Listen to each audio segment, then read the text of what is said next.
الہ الا اللہ، لا الہ الا اللہ۔ السلام علیکم ورحمۃ اللہ وبرکاتہ۔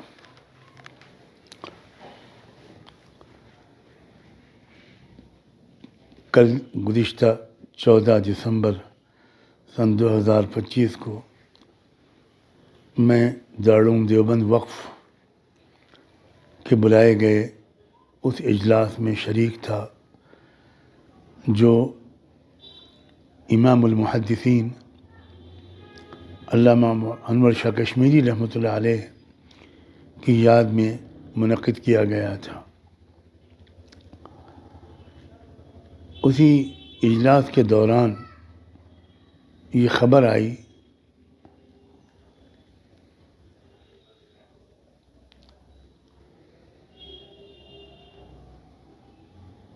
کہ اس دور کے عظیم روحانی رہبر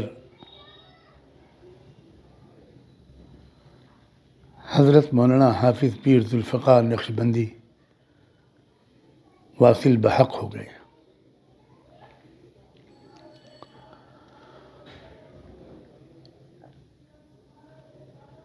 تھوڑی دیر کے بعد کچھ ایسی خبریں آئیں جن سے یہ معلوم ہو کر قدر اطمینان ہونے لگا کہ یہ خبر صحیح نہیں ہے۔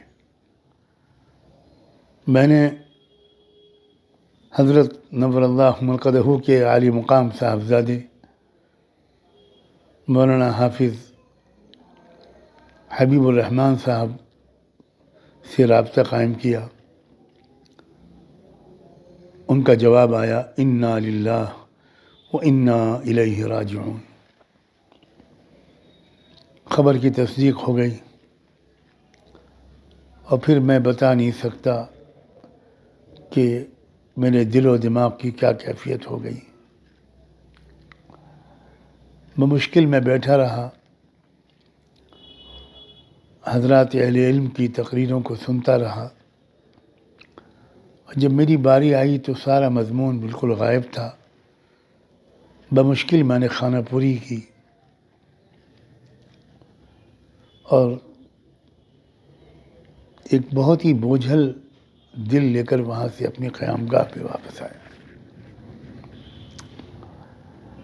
میرا ارادہ نہیں تھا، نہ ہمت تھی، نہ ابھی بھی ہمت ہے کہ میں کوئی پیغام ریکارڈ کروں، مگر اللہ جانے کیوں بے شمار لوگوں کی طرف سے یہ تقاضا آ رہا ہے کہ چند کلمات میں ضرور ریکارڈ کرا کر بھیجوں۔ میں سب سے پہلے تو تعزیت پیش کرتا ہوں حضرت نور اللہ مرقدہ وقدس سرہ کے تمام اہل خاندان کو، صاحبزادگان کو، اہلیہ مکرمہ کو، ان کی صاحبزادی کو اور ان کے تمام متعلقین کو، ان کے داماد، ان کی بہوئیں، اور پھر پورے عالم میں پھیلے ہوئے بے شمار لاکھوں ان کے عشاق، ہزاروں ان کے خلفاء، ان کے سالکین، ان کے تلامذہ، ان کے محبین، جن کو ان سے بے پناہ محبت تھی اور جن کو حضرت کی طرف سے ایسی شفقتیں ملی ہیں کہ جن کا لفظوں میں بیان ناممکن ہے۔ اتنا بڑا خلا ہوا ہے، اتنا بڑا حادثہ ہے یہ کہ میرے پاس الفاظ ہی نہیں ہیں کہ میں اس حادثے کی سنگینی اور اس خلا کے بارے میں کچھ کہہ سکوں۔ سچی بات یہ ہے کہ وہ نمونۂ سلف تھے، سراپا شفقت و محبت،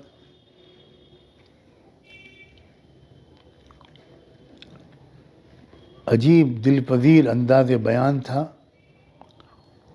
اور خاص طور پر کالجوں یونیورسٹیوں میں پڑھنے والے نوجوان بچوں اور بچیوں کے لیے تو وہ واللہ ایک مسیحا تھی۔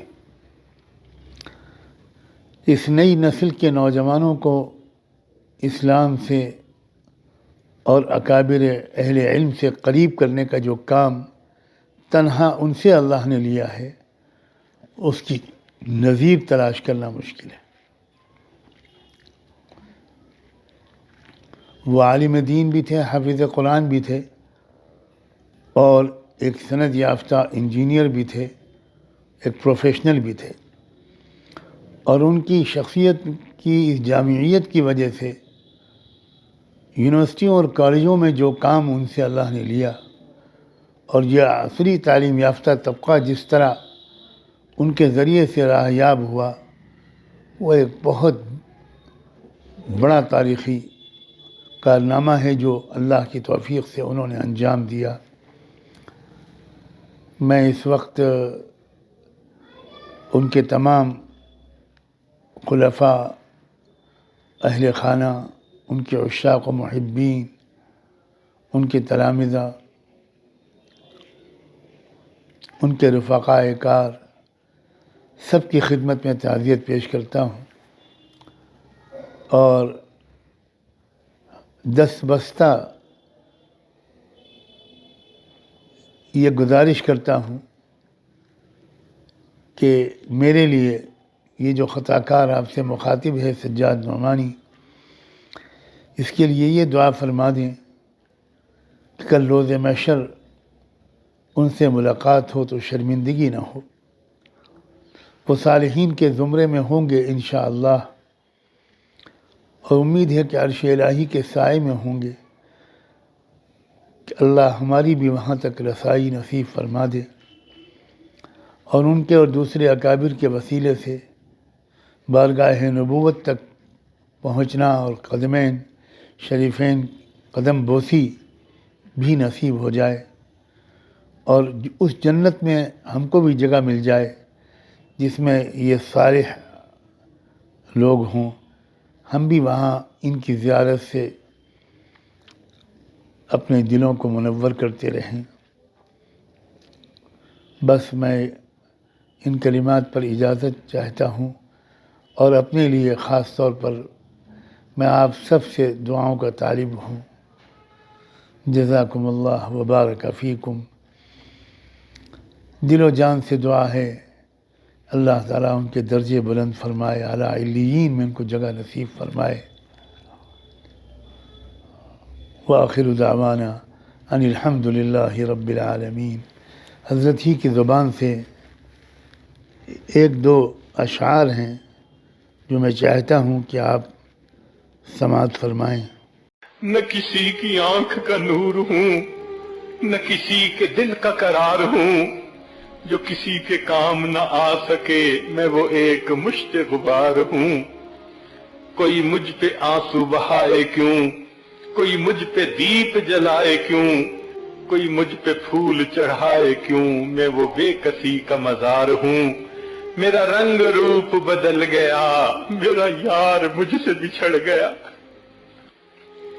میرا رنگ روپ بدل گیا، میرا یار مجھ سے بچھڑ گیا، جو چمن خزاں سے اجڑ گیا، میں اسی کی فصل بہار ہوں۔